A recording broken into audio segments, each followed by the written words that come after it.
Dragon Quest Builders 2 has made some really significant changes since the first game. And I mean significant, like these changes, they're big.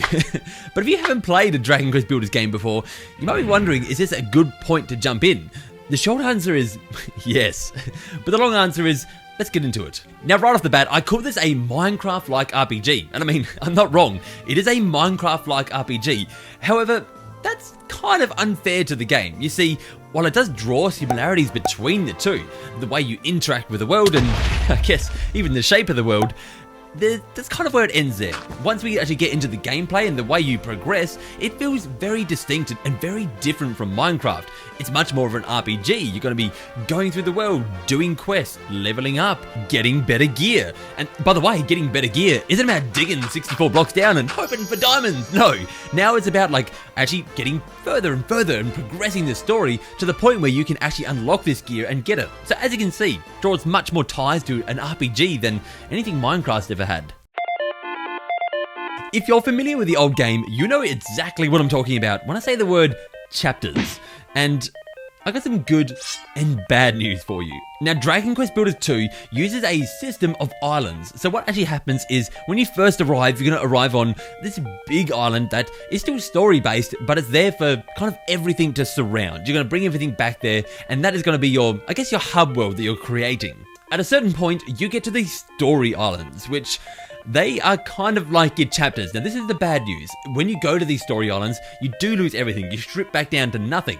However, here's the good news. When you finish these, everything you've done on that island brings back to your hub world. So they're kind of like completing that chapter and then linking the two together so that everything can kind of be mined and resourced. And they've kind of done this in a way that when you complete a chapter and they're themed around certain things, so let's say you complete the farming chapter, you've unlocked all the farming stuff on that island, you now bring that farming and the ideals from that farming back to your main island to improve your hub world, and then go off and do the next story island. This basically means that while, yeah, you will reset your equipment for each island, you're still keeping that progress because it's all coming back with you eventually. Now, this island system, it doesn't actually end there, and I think it actually gets even more interesting from this point onwards, because not only have you got the story and you kind of your main hub world, but then you go out to these things called gathering islands. And what you do in these is you basically, well, do exactly what it sounds like. You gather resources, but you actually have a checklist on each one that if you check everything off on that list, you're going to get a unlimited resource that you can then bring back to your hub world and just, let's say, have as much stone as you need or as much wood as you need. All up, having these unlimited amount of resources just makes building easier. And that's something this game actually does really well, making things easier to do. And specifically speaking here, building. Like, you can have a blueprint that you lay out on the ground to build a certain structure, and then your inhabitants of that town will come over, and if you have the resources in a chest, they'll literally just put it together for you. You won't have to lift a finger. And if you do want to make it just even easier to build stuff, why not get together with 4 other players? I guess that might be easier, it could be harder, but you can actually play this game with, 1 to 4 other players. You have to get to a certain point of the story before you do unlock this feature, but I think that's going to be fun. It's going to add another element to this game that I think I want to try out. Speaking of trying it out, if you want to try it yourself, there's actually a demo available in the eShop. I played the Japanese one of this, and I can tell you right now that a lot of the features that we're going over today aren't in that early section of the game, but it will give you a kind of a general idea of how the game is going to play. One of the abilities that I did really want to try in the demo, but of course you don't unlock it till later in the game, is a ability to kind of glide or fly, kind of like Breath of the Wild style. And since you can build so high in this game now, it really makes kind of getting around look really fun, and I can't wait to try that out. Flying isn't the only way they make it easier just to bounce around this map. There's a few other features here that they add just to make it easier to get around, like sprinting. You can now sprint around the map with a stamina bar, but it's still sprinting, and it does apparently get bigger the more you level up and progress. And then also you can teleport now via a map system that zooms out even further than it used to. So you only used to see a very limited space around you. Now you can zoom right out, and there's these portals around the map that you can just zoom around to. I'm going to stop talking about new features because I could just go all day. In fact, I did 2 previous videos on this already where like I just kind of went over all the new features, not quite a dense way as I'm doing right now, just of what we knew at the time, but there was so much already. I guess that does bring up a really good question though. Do you need to play the first game to get into this one?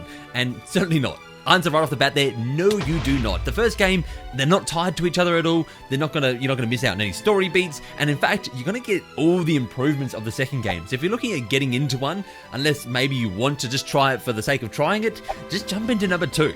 The game has already been out in Japan since December, and it's only just coming over here now. But it's not all bad news that we had to wait for it, because it got a whole bunch of DLC that released over time.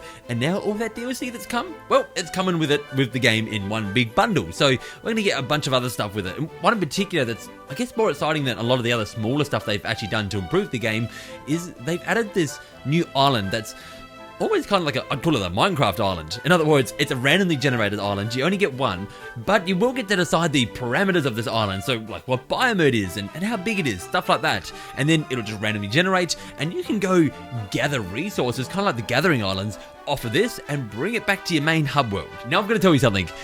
I really like me some Minecraft, but I do know people who enjoy this game that simply don't even like Minecraft. I guess they miss that structure there that this game kind of holds. Like I said, it's much more like an RPG with a story and leveling up and always giving you a goal in mind, something to head towards, that Minecraft can sometimes miss. And I think that's why this can appeal to people like me who just, I don't know, like blocks, and people like anyone else who maybe doesn't get into that as much and still want something like this to try. If you ever want to know just a little bit more about Dragon Quest Builders, feel free to pop on over to my Twitch channel and ask me a few questions over there. I generally stream about 4 days a week, so hopefully I'll see you around and hopefully I'm playing that game. And if you enjoyed today's video, make sure to hit the like button and hit the subscribe button if you'd like to keep up to date with videos like this. Alright guys, thank you for watching, and remember, for great Nintendo entertainment, you can count on me.